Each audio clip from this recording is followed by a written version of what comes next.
चाहिए। हम पर इमोशनल अत्याचार हो सकते हैं, हमें सेंट्रल का खौफ दिखाया जा सकता है, लेकिन मैं मुसलमानों से कहता हूं कि मुसलमान बाज़र्फ बाज़ौक़ कौम होती है, और अगर बाज़र्फ और बाज़ौक़ कौम ही बगैर सोचे वोट दे, सिर्फ जज्बात में आकर, तो उस कौम को अपने गिरेबान में झांकने की जरूरत उनके पास होते हैं। हम अपनी हुकूमतें तय नहीं कर पा रहे।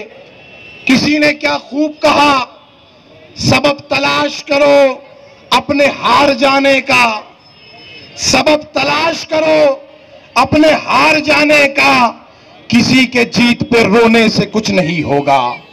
हम लोग किसी के जीत पे रो रहे कि 10 साल हो गए बीजेपी की हुकूमत सत्ता में बैठी हुई है, लेकिन हम ये नहीं सोच रहे कि क्यों 10 साल होने के बावजूद भी बीजेपी की हुकूमत सत्ता में बैठी हुई है। इस मुल्क के अंदर हमारी तादाद 15 से 20% है और इलेक्शन का रिजल्ट 35 से 40% पे तय होता है, यानी कि हमारे वोट आधा रिजल्ट तय करते हैं कि हम आने वाले दिनों में क्या होगा। लेकिन 20% हम होने के बावजूद हमारे खिलाफ की सरकारें किस तरह सरकारों में बैठ जाती है और हमारे खिलाफ प्रोपेगेंडे चलाए जाते हैं, इस बात के ऊपर हमको सोचने की जरूरत है।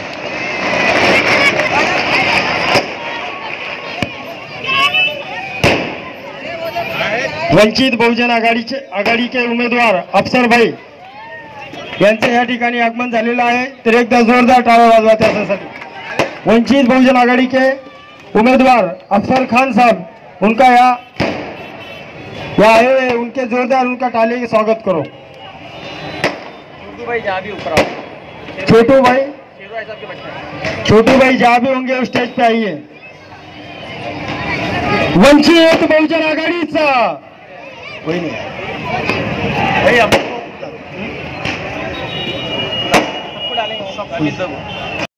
वंचित बहुजन आघाडीचे उमेदवार अफसर खान यांचे या ठिकाणी आगमन झालेलं आहे, तर एकदा जोरदार टाळ्या वाजवा।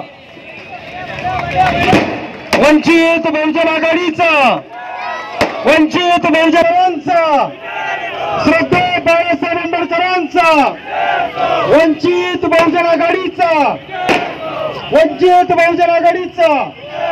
अफसर भाई को विनंती है कि आप स्टेज पे आ जाइए।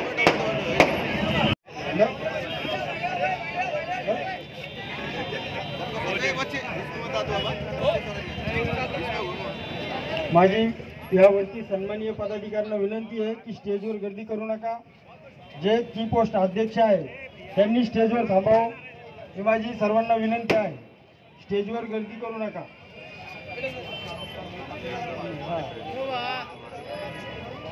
या ठिकाणी वंचित बहुजन आघाडीचे युवक जिल्हा अध्यक्ष सन्मान मनोज वाऊळ, यानंतर या पश्चिमचे शहर अध्यक्ष, यानंतर वंचित बहुजन आघाडी जिल्हा अध्यक्ष, हा एवढे स्टेजवर राहतील। बाकी मला विनंती है कि त्यांनी खाली उतरावं। आपले शहर औरंगाबाद रहमानिया कॉलोनी, इसमें वंचित बहुजन आघाड़ी की तरफ से जो सभा होने जा रही है, उसमें मेरे स्टेज पे साहब आए दग्गू पटेल,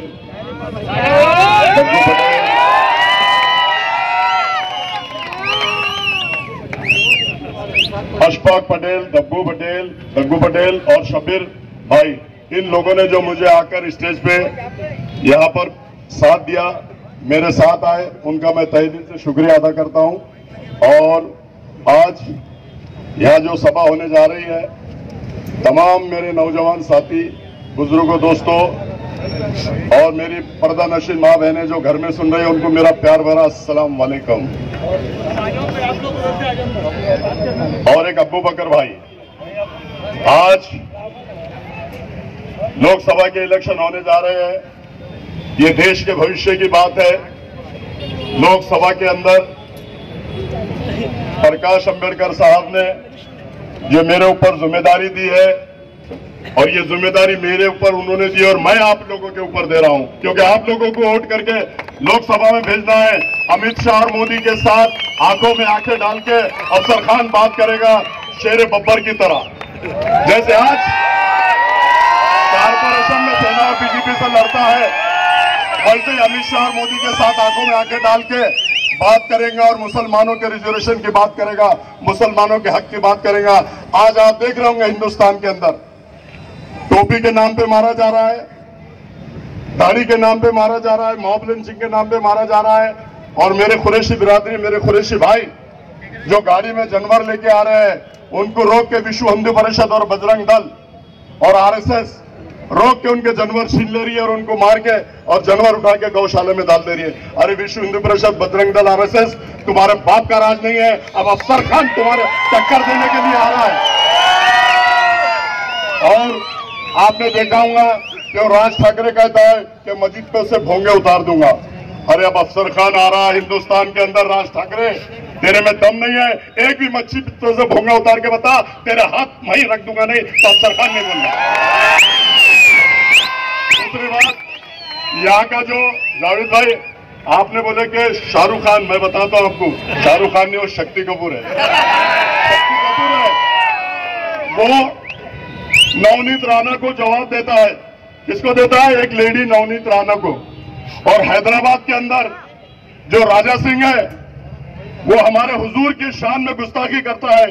एक बार मुझे चुन कर दे दो, उसका जबड़ा चीर के उसकी जबान निकाल के कुत्तों को नहीं खिला दूंगा। तो अफसर खान नहीं बोलना, एक बार चुन के दे दो सिर्फ। आपने देखा होगा कि आज ये तरह तरह की बातें कर रहे हैं। एक मुसलमान के सामने मुसलमान को खड़े कर दिया गया। अरे मैं भी मुसलमान हूं और मैं घर में रह के दिल्ली में नहीं बोलता, मैं घर में है तो घर में ही बोलता हूं, ऑफिस में है तो ऑफिस में बोलता हूं, और चौरस्ते पे खड़ा है तो चौरस्ते पे खड़ा रहता हूं। तेरे जैसा झूठा मक्कार नहीं है, तू मक्कार भी है और झूठा भी है। आपने देखा होगा कि ये बोल रहे हैं कि अफसर खान गिराने के लिए खड़ा है। इनकी जो झूठी बातें, मक्कार की बातें चल रही है, मैं आप लोगों को बता दूं, अगर इसको गिराना होता तो मैं 2019 में खड़ा रह के इसको गिरा देता था, जीत के आने नहीं देता था। लेकिन अब 2024 में प्रकाश अंबेडकर साहब ने मुझे वंचित बहुजन आघाड़ी का टिकट दिया। इसके लिए मैं डंके की चोट पे 2 लाख वोट उनके और मुसलमान भाइयों ने मेरे 1.5 से 2.25 लाख वोट दे दिया। तो अफसर खान डंके की चोट पे जो आज शहर में काम करता है, पूरे देश में मुसलमानों के लिए, दलित समाज के लिए और हर समाज के लिए काम करेगा। मैं आपको बता दूं, ये हैदराबाद में जब से इनकी पार्टी है 50-60 साल, 60-70 साल, ये सिर्फ 9 उम्मीदवार वहां खड़े करते हैं और 9 में 4 मुसलमान के खिलाफ 4 मुसलमान देते हैं कि भाई ये रूल इनको लागू नहीं है, हमको लागू है। मुनाफिकीन ये है, हम नहीं। हम तो डंके की चोट पे बात करते हैं, कौम और मिल्लत की हित में बात करते हैं। इन्होंने ये कि आपने वर्ल्ड फेमस अजहरुद्दीन को गिरा दिया, शब्बीर अली को गिरा दिया और इन्होंने और 2 मुसलमान को। अब एक भी मुसलमान हैदराबाद में नहीं आया भाइयों, तो किसकी वजह से नहीं आया? बोलो, किसकी वजह से नहीं आया? अतीक ये और यूपी में जाके इन लोगों ने 100 सीट लड़ाई। यूपी में जाके इन्होंने 100 सीट लड़ाई और हैदराबाद में 9 सीट लड़ाते। चलो तुम ठीक है, अगर यहां 100 सीट अगर तुम यूपी में जाके लड़ा रहे हैं और वहां पर योगी को तुम जिता रहे हैं, तो अखिलेश यादव अगर आता तो मैं आप लोगों से सवाल करता हूं और पूछता हूं, क्या मुख्तार अंसारी मरता था? क्या अतीक अहमद मरता था? क्या अशरफ अहमद मरता था? क्या अतीक का बेटा मरता था? ये लोगों ने 100 सीट देके और एक, आप देखो वीडियो पे, लोकसभा के अंदर इनके नाम से आंसुओं से रो रहा था, चिल्ला रहा था वो योगी। आज योगी को इख्तियार पे लाने का काम इन लोगों ने किया। अब इन लोगों की जगह बताने का काम आपको और हमको मिलकर करना होगा और आप लोगों को मुझे लोकसभा में भेजना होगा। और फिर देखो, योगी पे भी जो बात करूंगा लोकसभा के अंदर करूंगा, मोदी पे भी जो बात करूंगा लोकसभा के अंदर करूंगा। और अमित शाह, तेरे भी दिन भर गए। तू बना के एनआरसी लाऊंगा, सामान्य नागरिक कानून लाऊंगा। अरे तूने ये जो सभा के अंदर थे, तूने औरंगाबाद का नाम बदलने की बात किया, इन लोगों ने आवाज नहीं उठाई। तूने संविधान बदलने की बात कर रहा है, तू एनआरसी लाने की बात कर रहा है। अफसर खान में आ रहा है, तेरा बाप एनआरसी नहीं लाएगा। मेरा चैलेंज है, एनआरसी कानून आने नहीं दूंगा मैं। दूसरी बात आपको बता दूं, कि मोदी कहता है कि मैं इस देश का संविधान बदल दूंगा, इस देश में सामान्य नागरिक कायदा लाऊंगा। अरे मोदी, जब तक प्रकाश अंबेडकर साहब इस महाराष्ट्र में और देश में, तेरे बाप में भी दम नहीं है कि संविधान बदल के बता। ये भारत रत्न डॉक्टर बाबा साहब अम्बेडकर ने हमको संविधान दिया और ये देश पूरा संविधान की तरह चलता है। अगर तेरे को जितना अधिकार और हक है मोदी यहाँ रहने का हिंदुस्तान में, तो उतना अफसर खान को भी है, जावेद कुरैशी को भी है, अमित भुईगढ़ को भी है, आज तमाम लोगों को है। और मोदी और अमित शाह, तू इस तरह की अगर बातें करेगा तो प्रकाश अंबेडकर साहब अकोला से चुन के आ रहे हैं और औरंगाबाद शहर से अफसर खान जा रहा है। ये दो अफसर खान, उनका सिपाही आंखों में आंखें डाल के बात करेगा और संविधान बदलने नहीं देगा, ऐसा मैं आप लोगों से वादा करता हूं। बस एक बार मैं आप लोगों को बताता हूं कि एक बार, अरे यार, तुमने उनको दो बार उनकी झोली भर दिया। भरा कि नहीं भरा झोली? झोली भरा ना? मैं भी आप लोगों के सामने यार झोली पसारता हूं। एक बार मेरी झोली भर दो यार। दलित समाज तो पूरी झोली भर रहा है 2 लाख वोटों से। आप लोग भी एक बार मेरी झोली भर दो और फिर देखो, हिंदुस्तान में किसी माई के लाल ने वो बच्चा पैदा नहीं करी कि जो कौम और मिल्लत पे जुल्म और अन्याय अत्याचार करे। मैं ताकत के साथ कहता हूं, एक बार मेरी झोली भर दो और उसके बाद देखो विश्व हिंदू परिषद, बजरंग दल और आरएसएस और ये बीजेपी को मैं कैसे नंगा नाचना चाहता हूं। मैं आप लोगों से वादा करता हूं कि एक बार मेरी झोली भरो, उसके बाद देखो हिंदुस्तान के अंदर अफसर खान की आवाज जैसे यहाँ के सभागृह में गरजती आप लोगों के लिए वैसी गरजेगी। और मैं आपको बता दूं कि ये लोग सिर्फ बातें करेंगे, अफसर खान के बारे में बुरा बोलेंगे। अरे अभी ईसा यासिन ने बताया, अफसर खान तो एक्टर है। अफसर खान अपना डांस अपने बर्थडे पे करता है, अपने बच्चे की शादी में करता है। और ये जिनने शक्ति कपूर को तुमने चुन के दिए, वो 2 लड़कियों के साथ डांस करता है। 2 लड़कियों के साथ डांस करता है और कहता है कि मैं एक ही टाइम में 2 लड़कियों को डेट कर रहा था। अरे तू 2 लड़कियों को डेट कर रहा, शर्म तो कर, तू शहर का खासदार बना हुआ है ना, शर्म कर जरा। एक को लेके पिक्चर में चले गया, दूसरी को मालूम हुआ, वो भी वहां आ गई। अब उसके बाद क्या हुआ मैं नहीं बता सकता आपको। अरे मैं बताता ना, चप्पलों से मारे ना तेरे को, चप्पला कहा ना तूने लेडीज की। तेरी हैसियत और औकात वही है शक्ति कपूर, तेरी हैसियत और औकात वही है। अफसर खान तो डंके की चोट पे बात करता है। और जब तिहाड़पुर में जब दंगल हुई, दंगल होने के बाद में तू बोल रहा था कि तुमने गलत काम किया, इन पे कोमिंग ऑपरेशन करो, कड़क कार्रवाई करो, इनको बचाने के लिए कोई आएगा नहीं।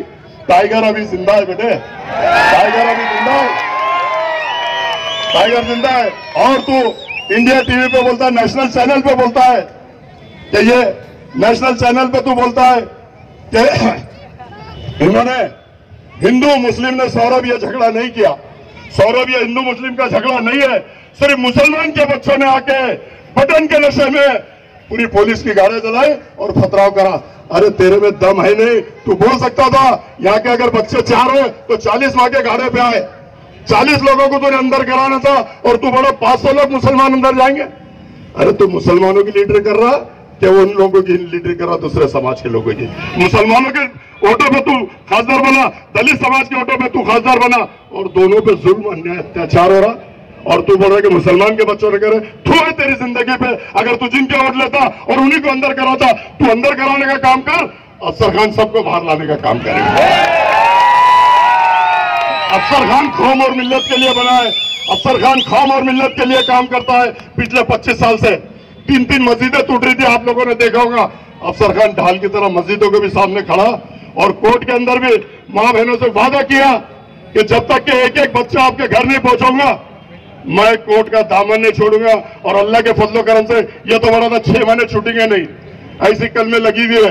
अल्लाह के फजलो करम से अल्लाह ने सुना, अफसर का दिल जानता और अल्लाह जानता। 1 महीने के अंदर सब बात से बाहर आए, 1 महीने में ये अल्लाह ने बोला। रमजान के महीने में मेरी माँ बहने रो रही थी, चक्कर खा के गिर रही थी, तब तू कहां बैठा था? टेरिस पे पार्टियां कर रहा था। तो इनके ऊपर चुन के उनका अध्यक्ष बोला कि मुंबई में एंजॉय करो, फालूदा पियो। वाह भाई वाह, माँ बहने चक्कर खा के गिर रही और तुम फालूदे पी रहे और एंजॉय कर रहे। और हयात लेके चलो, हयात लेके चलो, कायनात लेके चलो। चलो तो प्रकाश अंबेडकर साहब, खाली कौम और दलित समाज और पूरे देश को साथ में लेके चलो। अल्लाह हाफिज, खुदा हाफिज। वंचित बहुजन आघाड़ी के औरंगाबाद के लोकप्रिय उम्मीदवार अफसर खान साहब के प्रचार रमानी कॉलोनी में जो सभा का आयोजन यहाँ पर किया गया, उस सभा को संबोधित करने के लिए मंच पर हमारे जावेद भाई कुरैशी, हमारे लोकप्रिय उम्मीदवार अफसर भाई, हमारे जिला अध्यक्ष योगेश बन, हमारे दूसरे जिला अध्यक्ष सतीश जी गायकवाड़, मनोज योग चेयर अध्यक्ष मनोज वाउड़, संदीप जादव, मिलिंद जी बोर्डे, हमारे शहर के अध्यक्ष मतीन पटेल, मंच पर जमा हुए सभी मेरे भाई और यहाँ पर आए हुए सभी मेरे भाइयों को मेरा अस्सलाम वालेकुम, जय भीम। इस सियासत में मोदी ने पूरे देश को परेशान करके रखा है और इस बार फिर अगर मोदी चुनकर आया तो इस देश में दलितों का और मुसलमानों का हालात जो होने वाला है, हम तो कई सालों से ये बता रहे कि हमको मोदी को, बीजेपी को, आरएसएस को रोकना है। अगर बीजेपी और आरएसएस को अगर रोकना है तो हमको अफसर खान जैसे उम्मीदवार को चुनकर लाना है, जो आदमी 25 साल से औरंगाबाद म्युनिसिपल कॉर्पोरेशन में कॉर्पोरेटर बोल के 3 बार विरोधी पक्ष नेता बोलकर उनको यहाँ पर चुनकर दिया गया है। लोगों के काम करने के लिए अफसर भाई रात और दिन एक करते हैं, ये आप सबको पता है। मैं आपको सबको बताना चाहूंगा कि पिछली बार जब राम मंदिर का मसला हुआ, जब दंगल हुई और दंगल होने के बाद एक ही साइड के लोगों को अरेस्ट किया गया। मैं ये कहना चाहता हूं, केस बनती तो 2 तरफ बनती है, छोटा मोटा झगड़ा भी हुआ तो उसमें क्रॉस कंप्लेंट होती, मगर यहाँ पर उल्टा हुआ। हमारे सिर्फ मुस्लिमन भाइयों को यहाँ पर अरेस्ट किया गया और जो बच्चे अरेस्ट हुए घर में से उठाने का उनको काम किया। इन सब के पीछे ताकत के साथ अगर कोई खड़ा रहा होगा तो हमारे अफसर भाई है, जो पूरी ताकत के साथ यहाँ पर खड़े रहे। इस महाराष्ट्र में बीजेपी ने, आरएसएस ने इतना डर पैदा कर दिया था। औरंगजेब के नाम पे अगर कोई बच्चा अपने मोबाइल पे अगर डीपी रखता है, अगर कोई सोशल मीडिया पे अगर औरंगजेब टीपू सुल्तान का अगर फोटो रखता है तो उसके ऊपर गुनाह दाखिल कर दिया जाता था और कुछ लोग उसको पकड़ के मारते थे। मगर इस देश में डॉक्टर बाबा साहब अम्बेडकर का संविधान है, सबको सरीका अधिकार डॉक्टर बाबा साहब अम्बेडकर ने दिया है। और जब ये मसले चालू थे तो हमारे खायद डॉक्टर आदरणीय बाबा साहब अम्बेडकर सबसे पहले सामने आए। उन्होंने खुलताबाद में जाके औरंगजेब के कब्र पे जाके फूल चढ़ाने के काम किया और जातिवादी लोगों को बताया, इन जातिवादी लोगों को बताया ये देश तुम्हारे बाप का नहीं, ये देश हमारे कानून से चलने वाला संविधान का डॉक्टर बाबा साहब अम्बेडकर का ये देश है। यहाँ का मुसलमान हो या दलित हो, यहाँ का हिंदू हो, इस देश में कोई समाज का आदमी अगर है तो उस देश में अगर रहना है तो इस देश के कानून के हिसाब से चलना पड़ेगा। इस देश में आपकी हुकुमशाही हम चलने नहीं देंगे।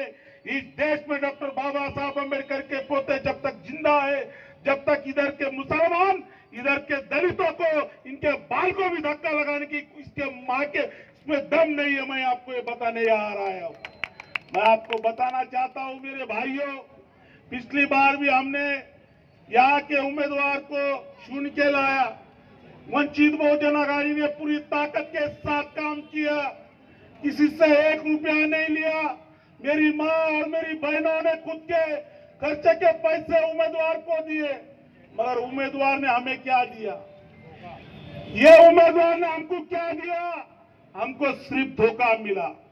उस टाइम ने वंचित बहुजन आघाड़ी ने पाठिंबा दिया था, मगर इस बार बाबा साहब अम्बेडकर ने अफसर खान जैसा उम्मीदवार दिया। मैं आप सबसे विनती करता हूं, मैं वोटों की भीख आप सबसे मांगता हूं कि जो डॉक्टर बाबा साहब अम्बेडकर ने हमको मतदान का अधिकार दिया, जो सोच समझकर अगर आज वंचित बहुजन आघाड़ी पूरी ताकत के साथ अफसर भाई के साथ अगर खड़ी है, तो मैं चाहता हूं कि मुसलमान भाई भी पूरी ताकत के साथ अफसर भाई को वोट देना चाहिए और इस औरंगाबाद का खासदार अफसर भाई को चुन के लाना चाहिए। मैं आप सबसे वोटों की भीख मांगता हूं मेरे भाइयों, आप ये बात को समझो। सेना और खैरे में एक लड़ाई है, मगर हमारी लड़ाई सीधा सीधा खैरे के साथ अफसर भाई की ये लड़ाई है। 2-2.5 लाख मतदान दलितों का, ओबीसी का, बहुजनों का वोट अफसर भाई के पद में आया हुआ है।